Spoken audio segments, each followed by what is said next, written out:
بلنه ورکومه د سوشل میډیا یو ځلنده ستوری ښاغلي ابراهیم تاج صاحب ته ستاسو د لاسونو په بهترینه پړقا کې هغه به راغواړو هغه به موږ سره شعرونه شریکوي موږ غواړو چې محفل دې تود وي محفل دې خوندناک وي ستاسو لاسونو پړقا ښاغلی ابراهیم تاج صاحب شعرونه وایم چې مې ځوانۍ د ګل موسم پرېښودو چې مې ځوانۍ د ګل موسم پرېښودو بې وفا یار زم او رازم پرېښودو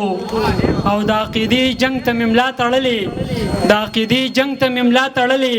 د سپارې سبق مې هم پرېښودو د عقیدې جنګ ته مې ملا تړلې د سپارې سبق مې هم پرېښودو چې پکې ستا په نوم بندیز ولګېد ما هغه کلی هغه چم پرېښودو چې پکې ستا په نوم بندیز ولګېد ما هغه کلی هغه چم پرېښودو او ډېر دې شي سمه د خدا هم واوره جهان صاحب ډېر دې شي سمه د خدا هم واوره که بیا چا خپل کلي د ډم پرېښودو ډېر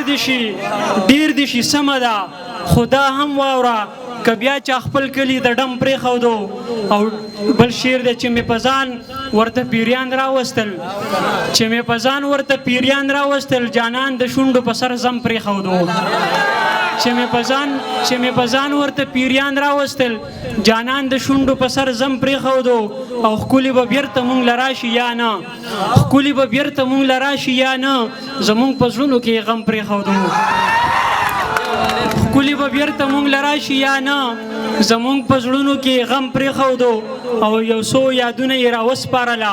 نور یې په ما هر یو ستم پرېښودو چې یې کرلی و د یار په نامه هغه چنار لاندې دم پرېښودو چې یې کرلی و د یار په نامه هغه چنار لاندې دم پرېښودو او تاوی لتا صرف خفه یم لاړم تا جنو تا خو ټول علم پرېښودو تاوی لتا صرف خفه یم لاړم تا جنو تا خو ټول علم پرېښودو څو شعرونه نور چې یو د غلام بل د آزاد جنګ دی په زنده‌آباد او مرداباد جنگ دی چې زما حق کې شي ثواب یې بولې چې ستا په حق کې شي جهاد جنگ دی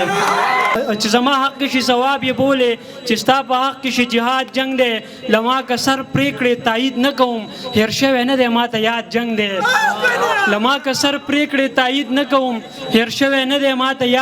دی او مونږ په ډیران د خلکو سټ ماتوو ملنګ صاحب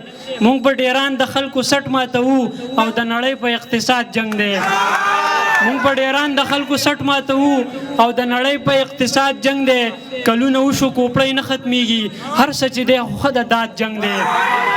کلونه وشو کوپړی نه ختمیږي هر څه چې دی خو ښه د داد جنگ دی یو یې په بل بل په بل بوج کوي په مور او پلار د خپل اولاد جنگ دی په مور او پلار د خپل اولاد جنگ دی او نړۍ سیالي د میزایلو کوي ستاسو د لوښو په ایجاد جنگ دی